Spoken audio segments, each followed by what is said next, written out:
भारत और पाकिस्तान के युद्ध के बाद भारत Su-57 जो रसिया का बना हुआ 5th जनरेशन का फाइटर जेट है उसकी डिलीवरी अर्जेंट में चाह रहा है।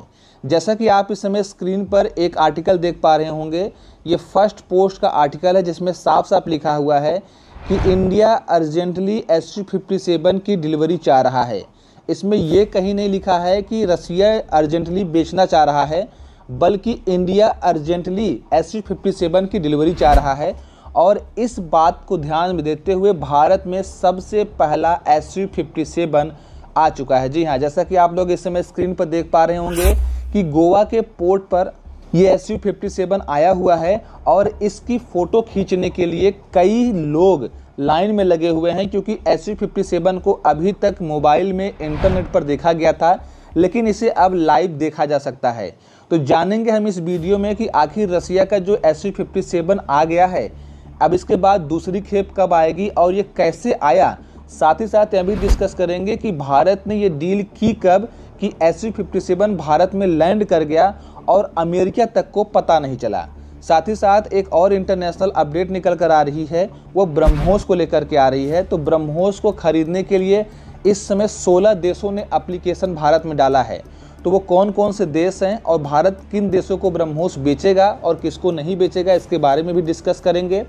साथ ही अगली अपडेट आ रही है कि पाकिस्तान के सिंध प्रांत के अंदर पानी को लेकर के वहां पर गृह युद्ध छिड़ चुका है। जिस तरीके से भारत ने सिंध नदी का पानी बंद किया है, उसके बाद सिंध प्रांत में भयंकर बवाल मचा है। तो जानेंगे हम इस वीडियो में कि आखिर बवाल है क्या। साथ ही अगली बड़ी इंटरनेशनल अपडेट को भी जानेंगे जो रिलेटेड है गोल्डन डोम को लेकर के। अमेरिका हाल ही में गोल्डन डोम बना रहा है, तो ये गोल्डन डोम क्या है, ये आयरन डोम से कैसे अलग है और भारत के आकाश एयर डिफेंस सिस्टम से कितना एडवांस है, इसके बारे में चर्चा करेंगे। साथ ही अगली भी अपडेट आ रही है ब्रह्मोस के जलवे को लेकर के।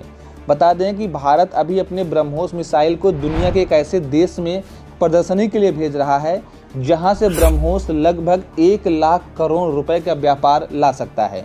तो उसके बारे में भी हम डिस्कस करेंगे। तो बहुत सारे इंटरनेशनल अपडेट निकल कर आ रहे हैं जिसे आज हम आपको एक ही वीडियो में बताएंगे। तो चलिए सबसे पहले शुरू करते हैं अपने ब्रह्मोस के जलवे को लेकर के। दरअसल बता दें कि भारत सरकार ने कहा है कि हम अपने ब्रह्मोस मिसाइल को मलेशिया में एक प्रदर्शनी में भेज रहे हैं। और मलेशिया में ये इसलिए भेजा जा रहा है कि मलेशिया में बहुत सारे देशों के लोग आएंगे, लगभग 600 कंपनियां आने वाली हैं और 30 देश आने वाले हैं। ये 30 देश और 600 कंपनियां मलेशिया में ही इकट्ठे होंगे और वहां पर ये अपने अपने मिसाइल, अपने अपने अत्याधुनिक हथियारों का प्रदर्शनी करेंगे। ऐसे में बताया जा रहा है कि ये एक अंतर्राष्ट्रीय प्रदर्शनी है और इस प्रदर्शनी में भारत अपने ब्रह्मोस मिसाइल को भेज रहा है। ब्रह्मोस मिसाइल वहां पर जाकर के न सिर्फ अच्छा परफॉर्म करेगा, बल्कि अपने घातक हमला करने के तरीकों की वजह से ये वहाँ पर खूब पॉपुलर होगा। और एक एस्टीमेट लगाया जा रहा है कि वहाँ पर प्रदर्शनी के बाद ये 1 लाख करोड़ रुपए का बिजनेस भारत में ला सकता है। तो अगली जो सबसे बड़ी अपडेट निकल कर आ रही है वो रसिया के Su-57 को लेकर के आ रही है। बता दें कि रसिया का Su-57 का जो पहला फाइटर जेट है वो भारत के गोवा में पहुँच चुका है। जहां गोवा में पहुंचते ही वहां पर हजारों की संख्या में लोग पहुंच गए और वहां फ़ोटो खींचने लगे। फ़ोटो खींचने के बाद बताया जा रहा है कि यह पहली बार ऐसा हुआ है कि इंटरनेशनल लेवल पर कोई फाइटर जेट बिना किसी पहले खरीदारी के वहां पहुंचा है। बता दें कि रिपोर्ट के मुताबिक पता यह चला है कि ये जो Su-57 भारत के गोवा में लैंड किया है, यह अभी तक बिना किसी खरीदारी के लैंड किया है। तो आखिर ये लैंड हुआ कैसे।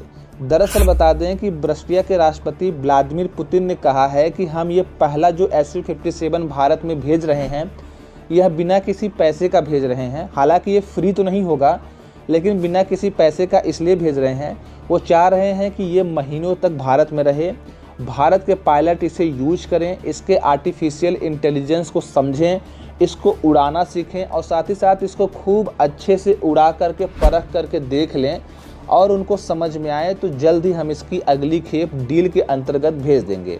अब आप लोग सोच रहे होंगे कि आखिर रसिया ने ऐसा भेजा ही क्यों। बता दें कि जैसा कि आप सभी लोगों को पता है कि अमेरिका कतई नहीं चाहता कि भारत के पास Su-57 आए। ऐसे में अमेरिका SU-57 के ऊपर सैंक्शन लगाने के बारे में विचार कर रहा है।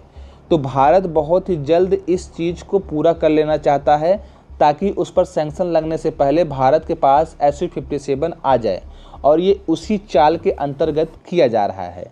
तो आप समझ गए होंगे कि जो लोग ये सोच रहे हैं कि भारत SU-57 का डील अभी तक नहीं कर रहा, तो ये समझ लें भारत न सिर्फ ये डील कर रहा है बल्कि वो अर्जेंटली इसको डिलीवर भी चाह रहा है। जैसा कि मैंने आपको स्टार्टिंग में फर्स्ट पोर्ट का एक आर्टिकल दिखाया जिसमें साफ साफ लिखा है कि इंडिया अर्जेंटली SU-57 की डिलीवरी चाह रहा है। ऐसा इसलिए चाह रहा है क्योंकि रसिया के भी इंटेल ने और रॉ के भी इंटेल ने इस बात को पुष्ट किया है कि भारत के ऊपर अगला जब अटैक होगा तो उसमें चाइना भी इन्वॉल्व होगा, और ऐसे में चाइना के पास 5वीं पीढ़ी का फाइटर जेट है और उससे लड़ने के लिए हमें 5वीं पीढ़ी का ही फाइटर जेट चाहिए। इसलिए भारत कतई भी इस बात का रिस्क नहीं ले सकता कि किसी भी अदर देश के द्वारा भारत के SU-57 पर कोई भी आँच आने पाए। तो आप समझ सकते हैं कि ये इंटर रिपोर्ट और फर्स्ट पोर्ट का आर्टिकल और साथ ही साथ गोवा में आया ये पहला SU-57, ये सारी कड़ियाँ अगर आप जोड़ते हैं तो आपको पता चलता है कि भारत अंदरूनी रूप से इस डील को कर रहा है। अचानक से एक सुबह आप उठोगे और आपको अखबार में पढ़ने को मिलेगा कि ये डील फाइनल हो गई। तो अगली जो सबसे बड़ी अपडेट निकल कर आ रही है वो गोल्डन डोम को लेकर के आ रही है। जैसा कि अभी इजराइल और हमास के युद्ध में आपने देखा होगा कि इजराइल ने अपने आप को हमास के मिसाइलों से सुरक्षित करने के लिए अपना सबसे अत्याधुनिक, या यूँ कह लें कि विश्व का सबसे अत्याधुनिक आयरन डोम का इस्तेमाल किया था। आयरन डोम के इस्तेमाल में हमने एक चीज़ देखा था कि जब इजराइल के ऊपर 200-300 मिसाइल एक साथ दागी गई थी तो इजराइल ने लगभग 90 से 95% मिसाइलों को हवा में ध्वस्त कर दिया था, लेकिन 10 से 5% मिसाइलें इजराइल की ज़मीन पर गिरी थी और ताबड़तोड़ अटैक किया था। इस बात को देखते हुए यह बात समझ में आ गया था कि आयरन डोम सफल तो है लेकिन इसकी एक्यूरेसी 100% नहीं है, और इसी एक्यूरेसी को पूरा करने के लिए अब अमेरिका अपना एक गोल्डन डोम बना रहा है। अमेरिका ये गोल्डन डोम बना रहा है, ये बोल रहा है कि आयरन डोम का बाप होगा, क्योंकि आयरन डोम में 100% एक्यूरेसी नहीं थी और गोल्डन डोम में 100% एक्यूरेसी रहेगी। साथ ही साथ अमेरिका ने यह भी कहा है कि इसका जो प्राइस होगा वो इतना ज़्यादा होगा कि कई सारे कंट्री इसे अफोर्ड ही नहीं कर पाएंगे। अब इसका प्राइस सबसे ज़्यादा क्यों होगा? क्योंकि अमेरिका ने कहा है कि इसका रेंज सिर्फ अमेरिका नहीं होगा बल्कि इसको पूरी दुनिया में फैलाया जा सकता है। मतलब कि इसका रेंज पूरी दुनिया में फैला करके चाहो तो 4-5 कंट्री को कवर कर सकते हो, या पूरी दुनिया को कवर कर सकते हो, या फिर एक देश को भी कवर कर सकते हो। इसलिए इसकी जो प्राइस है बहुत ज़्यादा है। हालांकि अभी तक इसकी एस्टिमेटेड प्राइस नहीं आई है क्योंकि अभी इस पर काम शुरू हुआ है। जैसे जैसे ये आगे बढ़ेगा, आगे के चरण बढ़ने के साथ साथ जैसे इसका एस्टिमेटेड कॉस्ट निकल कर आएगा वैसे इसका एस्टिमेटेड प्राइस भी निकल कर आ जाएगा। अमेरिका ने कहा है कि गोल्डन डोम के ऊपर जो निगरानी होगी वो सैटेलाइट के माध्यम से किया जाएगा, और साथ ही साथ गोल्डन डोम जो है पूरी तरीके से सैटेलाइट से कनेक्ट होगा।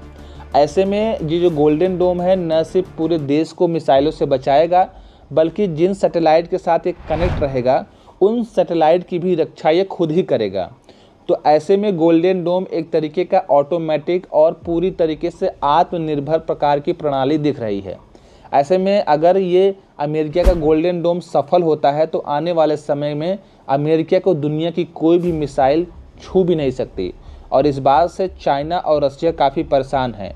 रसिया ने गोल्डन डोम को लेकर के कहा है कि वो बहुत ही जल्द गोल्डन डोम का भी तोड़ निकाल लेगा, और इस गोल्डन डोम का जब तोड़ निकाला जाएगा तो रसिया एक ऐसा डोम बनाएगा जिसे शायद ही विश्व का कोई भी मिसाइल भेद पाए। अगली जो बड़ी इंटरनेशनल अपडेट निकल कर आ रही है वो पाकिस्तान के सिंध प्रांत से आ रही है। बता दें आपको कि हाल ही में आपने देखा होगा कि भारत ने पाकिस्तान का पानी रोक दिया है। भारत ने कहा है कि अब सिंधु नदी से जाने वाला पानी पाकिस्तान तक नहीं पहुंचेगा और पाकिस्तान को पानी की किल्लतों का सामना करना पड़ेगा। ये किल्लतें अभी शुरू भी नहीं हुई थी कि अचानक पाकिस्तान के सिंध प्रांत में पानी की किल्लतें शुरू हो गई हैं। जैसा कि आप लोग मैप में देखे होंगे कि पाकिस्तान का जो सिंध प्रांत है वह सबसे निचला हिस्सा है और वो समुद्र से लगता हुआ है। ऐसे में सिंधु नदी से आने वाला पानी एकदम लास्ट में सिंध प्रांत में पहुंचता है। एक तो भारत खुद सिंधु नदी का पानी रोकना चाह रहा है ऊपर से पाकिस्तान ने पंजाब प्रांत के अंदर बहुत सारे डैम बना करके उस पानी को पंजाब में ही रोक रखा है, जिसकी वजह से सिंध प्रांत में वो पानी नहीं पहुंच पाता। और इसी बात से गुस्सा होकर के सिंध के लोगों ने पानी को लेकर के खुद पाकिस्तान के ऊपर अटैक भी कर दिया और अलग देश की डिमांड भी कर रहे हैं। बता दें कि सिंध में जो अटैक किया गया, इसके अंदर एक वहाँ के जो मंत्री थे उनके घर तक को जला दिया गया। लोग सड़कों पर AK-47 लेकर के उतरे हुए थे।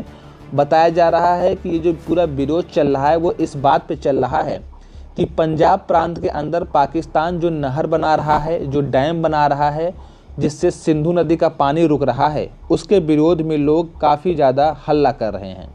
और अब वहाँ के लोगों ने कहा है कि उन्हें एक अलग देश दे दिया जाए, वो पाकिस्तान के साथ किसी भी कीमत पर अब आगे सर्वाइव नहीं कर सकते हैं। इस विरोध के दौरान सिंध के लोगों ने झंडा लेते हुए इजराइल से, भारत से और साथ ही साथ इंग्लैंड से इस बात की गुहार लगाई कि वो भारत, इंग्लैंड और इजराइल मिल करके सिंध को एक अलग देश घोषित करें और सिंध को पाकिस्तान से अलग होने में मदद करें। जहां पाकिस्तान का बलूचिस्तान इलाका पहले से ही पाकिस्तान से आज़ादी मांग रहा था, अब ऐसे में उसी से सटा हुआ राज्य सिंध अब पाकिस्तान से आज़ादी की मांग कर रहा है। ऐसे में पाकिस्तान जो फेल्ड कंट्री है, इस पर फिर से एक बार मुहर लग जाती है और पाकिस्तान की पूरी इकॉनमी किस तरीके से इस समय डामाडोल चल रही है, यह दुनिया के किसी भी इंसान से छुपा नहीं है। आइए अब डिस्कस कर लेते हैं इंटरनेशनली अगले अपडेट के बारे में। इंटरनेशनल रूप से एक अगला अपडेट निकल कर आ रहा है ब्रह्मोस मिसाइल के ऊपर। जैसा कि आप सभी लोगों को पता है कि भारत और पाकिस्तान के युद्ध में ब्रह्मोस ने जिस तरीके से पाकिस्तान की धज्जियां उड़ाई थी और पाकिस्तान के अलग अलग हिस्सों में इतना बड़ा गड्ढा कर दिया था कि पाकिस्तान वहां पर स्विमिंग पूल भी बनवा सकता है। तो ऐसे में पाकिस्तान में जिस तरीके से ब्रह्मोस ने तबाही मचाई, जिस तरीके से ब्रह्मोस ने न सिर्फ पाकिस्तान में तबाही मचाई बल्कि वहां पर मौजूद चाइना का जो एयर डिफेंस सिस्टम था उसको भी चकमा दिया। न सिर्फ चकमा दिया बल्कि उस एयर डिफेंस सिस्टम को ध्वस्त भी कर दिया। तो इस सफलता के बाद भारत के ब्रह्मोस की डिमांड पूरी दुनिया में बढ़ने लगी है। अब आइए डिस्कस करते हैं कि आखिर कौन कौन सी कंट्री ऐसी है जो ब्रह्मोस को खरीदने में इंटरेस्ट दिखा रही है और कितना रुपया वो इसमें इन्वेस्ट करना चाहती है। तो पहले हम ये जान लेते हैं कि किस देश के साथ हमारा ब्रह्मोस का जो डील है वो कंप्लीट हो चुका है। बता दें, फिलीपींस एक ऐसा देश है जो हमारे ब्रह्मोस को खरीदने वाला पहला देश बना है और इसके साथ हमने डील बहुत पहले कर लिया था। फिलीपींस को हमारा ब्रह्मोस डिलीवर भी कर दिया गया है। बता दें कि फिलीपींस ने जो ब्रह्मोस लिया है चाइना को काउंटर करने के लिए लिया है, क्योंकि चाइना आए दिन साउथ चाइना सी में लोगों को धमकाता रहता है। वहाँ पर मौजूद देश जैसे कि फिलीपींस, वियतनाम, ब्रुनोई और हांगकांग, इन सभी लोगों को काफ़ी धमकी देता है। तो इस कंडीशन में चाइना के ऊपर अटैक किया जा सके और चाइना का एयर डिफेंस सिस्टम फेल किया जा सके, इसको ध्यान देखते हुए फिलीपींस पहला देश बना है जिसने हमारे ब्रह्मोस मिसाइल को खरीद लिया है। दूसरा जो देश है ब्रह्मोस मिसाइल को खरीदना चाहता है, वो भी लार्ज स्केल पर, वो देश है वियतनाम। वियतनाम भी चाइना के अग्रेसन से काफ़ी परेशान है और ब्रह्मोस में वो $700 मिलियन खर्च करने के लिए रेडी है। जरा आप सोचिए, $700 मिलियन, इतने में तो पाकिस्तान 7 बार भीख मांग लेगा जितना पैसा भारत को सिर्फ ब्रह्मोस बेचकर मिला है। तो मैंने पहले भी बताया था कि ब्रह्मोस की वजह से और भारत पाकिस्तान की युद्ध की वजह से भारत को कई अरबों खरबों डॉलर का फ़ायदा हुआ है। हालांकि उस समय लोग नहीं मान रहे थे, लेकिन अब लोगों को समझ में आ रहा है कि युद्ध के बाद जिस तरीके से ब्रह्मोस की डिमांड बढ़ी है वो देखने काबिल है। अब अगला जो देश निकल कर आ रहा है वो है इंडोनेशिया। इंडोनेशिया ने $350 मिलियन का ब्रह्मोस डील कर लिया है और ये बहुत ही जल्द इसके पास डिलीवर किया जाएगा। ये देश भी चाइना को काउंटर करने के लिए ब्रह्मोस खरीद रहा है। अगला देश मलेशिया है, वह भी इसका डील करना चाहता है। हालांकि कितने डॉलर का करना चाहता है इसके बारे में अभी नहीं बताया गया है, क्योंकि इसका डील अभी एडवांस सिस्टम में पहुंचा हुआ है। अगला जो देश है वो थाईलैंड है, फिर इसके बाद है सिंगापुर, फिर इसके बाद है ब्रुनेई और फिर इसके बाद आता है इजिप्ट। बता दें कि Vietnam, Philippines, Indonesia, Malaysia, Thailand, Singapore और ब्रुनेई, इन सभी देशों ने जो ब्रह्मोस खरीदने का प्लान बनाया है वो सिर्फ और सिर्फ चाइना को काउंटर करने के लिए बनाया है। और हमारे ब्रह्मोस ने तो चाइना के एयर डिफेंस सिस्टम को ध्वस्त भी किया और साथ ही साथ उससे छुप करके पाकिस्तान में अटैक भी किया। इस वजह से अब ब्रह्मोस पर लोगों का विश्वास काफ़ी बढ़ गया है। अब बता दें आपको, इजिप्ट भी इसको ख़रीदना चाहता है, सऊदी अरब भी ख़रीदना चाहता है, यूएई भी ख़रीदना चाहता है, कतर अमन भी ख़रीदना चाहता है और आर्मेनिया भी ख़रीदना चाहता है। ऐसे में भारत सबसे ज़्यादा इंटरेस्टेड आर्मेनिया में है, क्योंकि आर्मेनिया तुर्की का दुश्मन है और आर्मेनिया को हम ब्रह्मोस बेच करके तुर्की को काउंटर कर सकते हैं। तो इन्हीं सभी देशों ने नहीं, बल्कि अमेरिका के बहुत सारे देशों ने, साथ ही साथ अफ्रीका के बहुत सारे देश और यूरोप का कोई एक देश है जिसका नाम अभी मुझे याद नहीं आ रहा, वो भी ब्रह्मोस में इंटरेस्टेड है।